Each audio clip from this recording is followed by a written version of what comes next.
السلام عليكم ورحمة الله. نحمده ونصلي على رسوله الكريم. أما بعد، أعوذ بالله من الشيطان الرجيم. بسم الله الرحمن الرحيم. يا أيها الذين آمنوا اتقوا الله حق تقاته ولا تموتن إلا وأنتم مسلمون. فقد قال الله تعالى في كلامه المجيد والفرقانه الحميد. আলহামদুলিল্লাহ, সমস্ত প্রশংসা আল্লাহর, যিনি আমাদেরকে এই সংকটময় সময়ে তিনাকে স্মরণ করার, তিনার কিঞ্চিত পরিমাণ হুকুম পালন করার তৌফিক দান করেছেন। তাই আমরা সকলে বলি আলহামদুলিল্লাহ।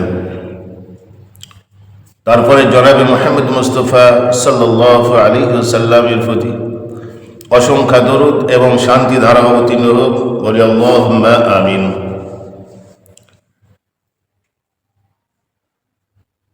ভাই সব,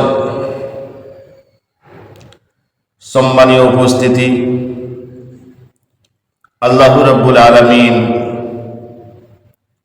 তিনি আমাদের স্রষ্টা, তিনি আমাদের রব, তিনি আমাদের প্রতিপালক, যিনি আমাদেরকে তৈরি করেছেন তিনার একমাত্র ইবাদত করার জন্য। সে আল্লাহ পাক তিনি আমাদেরকে দয়া করেছেন, তিনি আমাদেরকে ভালোবেসেছেন। তাই আমরা দুনিয়াতে এত নাফরমানি করার সত্ত্বেও, আল্লাহর অকৃতজ্ঞ বান্দা হওয়া সত্ত্বেও আল্লাহ রাব্বুল আলামিন তিনি আমাদেরকে পৃথিবীতে বাঁচিয়ে রেখেছেন। বলে সুবহানাল্লাহ। ভাই, আল্লাহ পাক যে আমাদের স্রষ্টা, তিনি যে আমাদের সৃষ্টি করেছেন, আমরা জানি, আমরা সেটা মুখে বলি, কিন্তু আমাদের অন্তরে, আমাদের কলব, আমাদের যে অন্তর, এই অন্তরে আমাদের দৃঢ় বিশ্বাস নেই, দৃঢ় বিশ্বাস নেই। আল্লাহ রাব্বুল আলামিন তিনি বলছেন যে ইয়া আইয়ুহাল্লাযীনা আমানুত্তাকুল্লাহ, হে আমার বান্দা, হে আমার বিশ্বাসী বান্দারা, তোমরা আমাকে ভয় করো, আমি আল্লাহকে ভয় করো। আমি আল্লাহকে যদি তোমরা ভয় করতে পারো, পৃথিবীতে তোমার সমস্ত কাজ সহজ হয়ে যাবে। ভাই, আমরা আল্লাহকে কতটা ভালোবাসি, আল্লাহর হুকুম আমরা কতটা পালন করি, আমরা তিনার হুকুমকে উপেক্ষা করে চলি, তাই নয়?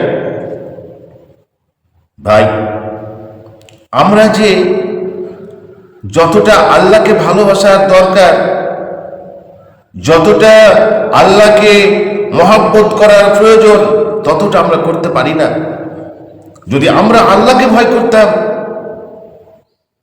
যদি আমরা আল্লাহকে বিশ্বাস করতাম, অন্তরে যদি আল্লাহর ভয়ে কম্পিত হতো, তাহলে আজ আমাদের মনের সংকীর্ণতা দূর হয়ে যেত, মনে সংকীর্ণতা থাকতো না। এই যে আমাদের সম্মুখে এস আয়াত নামক যে একটি আমাদের সম্মুখে ভয়ঙ্কর দৃশ্য এসেছে, সেটাকে আমরা ভয় পাচ্ছি। এসআইআরে আমার নাম উঠবে কিনা, আমার নামে হিয়ারিং এসেছে, হিয়ারিংয়ে আমার ডকুমেন্টসগুলো যে জমা দেব, সে ডকুমেন্টসগুলো সরকারি আধিকারিকরা সেগুলো গ্রহণ করবে কিনা, মঞ্জুর করবে কিনা, আমাদের অন্তরে ধাক্কা মারছে, আমরা ভয় পাচ্ছি। যদি ডকুমেন্টসগুলো না মিলে, তাহলে আমরা আমাদের ভোটার অধিকারটা হারিয়ে ফেলব, এটা আমাদের ভয়ে। মনের সংকীর্ণতা, মনের ভয়, এই ভয়টুকু যদি আমার আল্লাহর প্রতি থাকতো, তাই দুনিয়াতে কোনো আমার কষ্ট হতো না, মৃত্যুর সময় কষ্ট থাকতো না, মরণের পরেও আমার কষ্ট থাকতো না। কিন্তু আল্লাহর ভয় আমার অন্তর থেকে উঠে গেছে, দূর হয়ে গেছে। ভাই, আমরা অনেক কাগজ খুঁজছি, অনেক ডকুমেন্টস খুঁজছি, কেন? ভয়।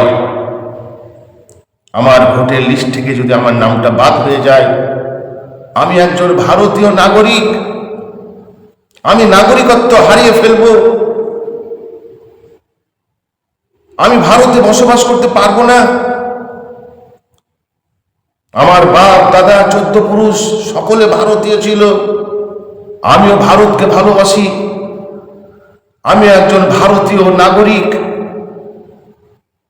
আমার জান চলে যাক। তাহলে আমরা ভারতীয় নাগরিক চাই, আমার যে ডকুমেন্টসগুলো আছে সেগুলো ভেরিফাইড করে দেখতে হবে যে এরা ভারতীয়।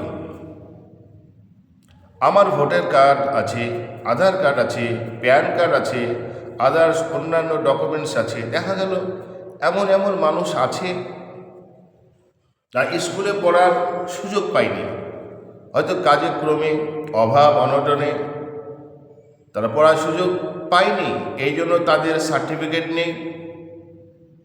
আর 1990-এর পূর্বে কোনো বার্থ সার্টিফিকেট ছিল না, তাহলে তাদের স্কুল সার্টিফিকেট নেই, তাদের বার্থ সার্টিফিকেট ছিল না, সরকারের কোনো চাকরি করে না, তাদের কোনো LIC করেনি,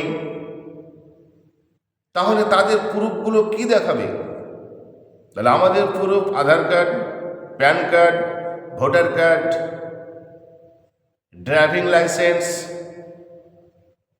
অনেক রকমের যে সরকারের যে আইডেন্টি কার্ডগুলো আছে সেগুলো দেখে আমাদেরকে ভেরিফাই করে আমাদের ভোটার লিস্টে যেন পুনরায় নামটা উঠে যায়, ফাইনাল লিস্টে নামটা উঠে যায়,